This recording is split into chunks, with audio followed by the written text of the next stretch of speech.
सुप्रभात बच्चों। आज हम लोग सूर्यदास के पद पढ़ेंगे। तो पद पढ़ाने से पहले मैं आपको सूर्यदास जी के थोड़ा सा परिचय दे देती हूँ। सूर्यदास जी का जन्म आगरा के पास मक्ता नामक ग्राम था, 1478 ईस्वी में हुआ था। ये भक्ति काल के कृष्ण भक्ति शाखा के प्रमुख कवि माने जाते हैं। इन्होंने कृष्ण की बाल लीलाओं और प्रेम लीलाओं का बड़ा ही सुंदर और मनमोहक वर्णन किया है। कृष्ण की बाल लीलाओं का तो उन्होंने इतना यथार्थ और स्वाभाविक सजीव चित्रण उपस्थित कर दिया कि पढ़ते समय पाठक के नेत्रों के सामने पूरा दृश्य ही अंकित हो जाता है। और इसी कारण इनकी इसी अलौकिक प्रतिभा के कारण ही इनको वात्सल्य रस का सम्राट भी कहा जाता है। प्रसिद्ध आलोचक आचार्य रामचंद्र शुक्ल जी ने उनके बारे में यहाँ तक कह दिया कि श्रृंगार और वात्सल्य के प्रत्येक क्षेत्र का जितना अच्छा वर्णन सूर्य ने अपनी गंगाओं से किया है, उतना अच्छा वर्णन संसार में कोई कभी कर ही नहीं सकता है। इनके गुरु श्री वल्लभाचार्य जी थे। वल्लभाचार्य जी से उन्होंने शिक्षा प्राप्त करी और इनका शिष्य बनने से पहले ये दीनता के पद गाते थे, लेकिन गुरु के सानिध्य में आने पर ये कृष्ण की लीला का वर्णन करने लगे और कृष्ण के प्रति इनके मन में अनन्य भक्ति, श्रद्धा और विश्वास जागृत हो गया, जिसके परिणाम स्वरूप कृष्ण की बाल्यावस्था से लेकर के युवा अवस्था तक के चरित्र का वर्णन करना ही उन्होंने अपने काल का बड़े विषय बना और कृष्ण के प्रति अगाध भक्ति इनके अंदर आ गई। जो प्रस्तुत पद हम आज पढ़ेंगे बच्चों, ये इनका एक प्रसिद्ध महाकाव्य सूरसागर से उद्धृत है और उसी से लिया गया है। पहला पद है।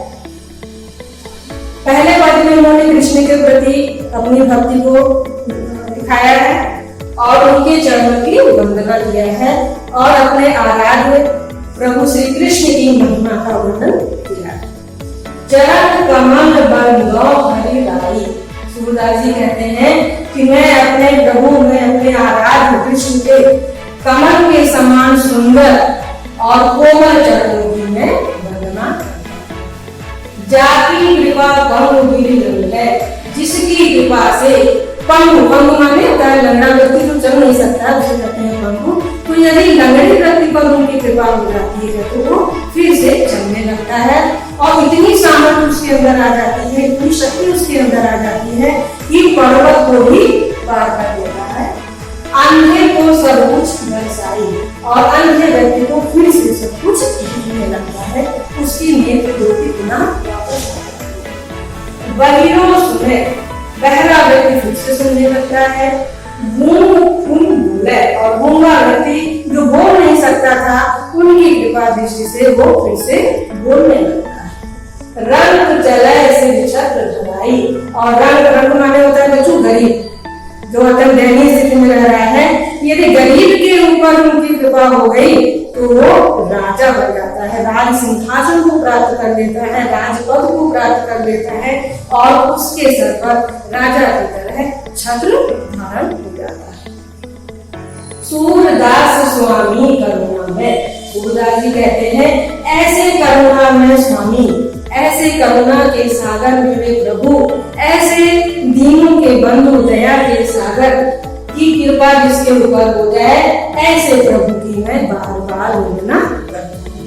कहने का तात्पर्य यह है कि सूरदास जी कहते हैं कि जिसके ऊपर मेरे प्रभु मेरे आराध्य की कृपा हो जाती है, उसके सभी असंभव कार्य भी संभव हो जाते हैं, उसके सारे बिगड़े काम बनने लगते हैं। इस पद में बच्चों चरण कमल में रूपक अलंकार का प्रयोग कवि ने किया है और पद में भाषा है ब्रज भाषा और छंद है गेह और कृष्ण की महिमा का वर्णन किया है।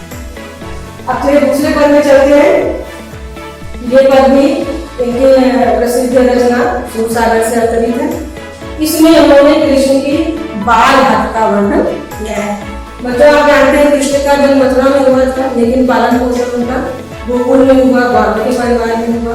तो ग्वालों के परिवार की विशेषता थी कि ग्वालों के बच्चे जो है पुत्र दिन प्रतिदिन वो सुबह अपनी गायों को लेकर के चराने वन में जाते थे और वहां पर दिन भर गायें अपना हरी घास चरती थी और बच्चे आपस में खेलते कूदते थे और संध्या के समय, सूर्यास्त के समय जब गोधूली बेला होती थी तो अपनी अपनी गायों को लेकर के वापस घर आते थे। तो ये सब प्रियाओं को वो देखते थे, तो कृष्ण का भी मन होता था कि मैं भी जाऊंगा। तो अपनी माँ से यशोदा माँ से इकट्ठ करते हैं कि मैया मैं अपनी सब गाय चराई हूँ, हे माँ मैं भी अपनी सब गाय चराने अपने ग्वाले साथियों के साथ जाऊंगा। प्रातः होत बल कै संग जई हूँ, प्रातः काल होते ही भोर होते हुए ही मैं अपने बलराम भैया के साथ मैं भी जाऊंगा और तेरे कहने में नहीं हो, और तेरे कहने में अब मैं नहीं आऊंगा, क्योंकि मुझे बाबा मना करते हैं ना कि तुम छोटे हो, तुमको भी नहीं जाने देंगे, माँ बाप में तुमको परेशानी होगी, तो डराएंगे, तो अब तुम्हारी बातों में मैं नहीं आने वाला हूँ, मैं जाऊंगा। ग्वाल बाद गायों के भीतर, अब कृष्ण तर्क दे रहे हैं अपनी माँ को अपने जाने के लिए कि ग्वाल गायों के साथ और गायों के साथ मुझे भीतर रहकर मुझे जरा सा भी डर नहीं लगता, ना मुझे जंगल में डर लगता है, ना मुझे गायों से डर लगता है, ना मुझे ग्वालों से डर लगता है, जरा सा भी मैं इनसे भयभीत नहीं होगा, तो मुझे जाने दो। आज न सोवो नंद दुहाई, फिर बालमन जैसे बालकों का सहज स्वभाव होता है ना कि अपनी बात को मन करने के लिए माँ से तरह तरह के तर्क देते हैं। तो अब कृष्ण क्या कह रहे हैं, बालकृष्ण कह रहे हैं कि नंद बाबा की कसम, मैं नंद बाबा की सौगंध खा के कहता हूँ कि मैं आज रैन वो जाकर रैन माने होता है रात, कि आज रात भर मैं सोऊंगा ही नहीं, पूरी रात में जागता रहूंगा, तो सुबह उठने का कोई प्रश्न ही नहीं उठता, किस देर हो जाएगी माँ नहीं उठाएगी, तो मैं आज रात भर जागूंगा और भोर होते ही मैं एक अपने ग्वाले साथियों के साथ ग्वालों के साथ गाय चराने वन में जाऊंगा। और ग्वाल सब गाय चराई हो, मैं घर बैठो रखी हो। अब कृष्ण बालकृष्ण क्या कह रहे हैं अपनी माँ से कि सब तुम मेरे साथी ग्वाल गाय चराने जाएंगे और मैं घर में बैठा हूँ, ऐसा नहीं होगा, मैं भी अपने सभी साथियों के साथ गायों को चराने के लिए वन में जाऊंगा। सूर्य श्याम तुम सोई रहो, अब रात जन्म में हो। बाल कृष्ण की इस तरह की बातों को, इस तरह के तर्कों को सुनकर के माँ मन ही मन प्रसन्न होती है यशोदा मैया, और अपने बालक को कृष्ण को आश्वस्त करती है, उनको विश्वास दिलाती है कि हे मेरे लाल अब तुम सो जाओ, रात हो रही है, तुम सो जाओ, निश्चित होकर के तुम सो, सुबह होते ही भोर होते ही मैं तुम्हें इन ग्वाल बालों के साथ गायों को चराने के लिए वन में दूंगी, अब तुम आराम से सो। बच्चों इस पद में अनुप्रास अलंकार का प्रयोग करके किया है, भाषा भाषा का प्रयोग किया है, काव्यगत संस्कृत के अंदर आपको लिखा होगा ये, और कृष्ण की वात्सल्य रचना इन्होंने इसमें वर्णन।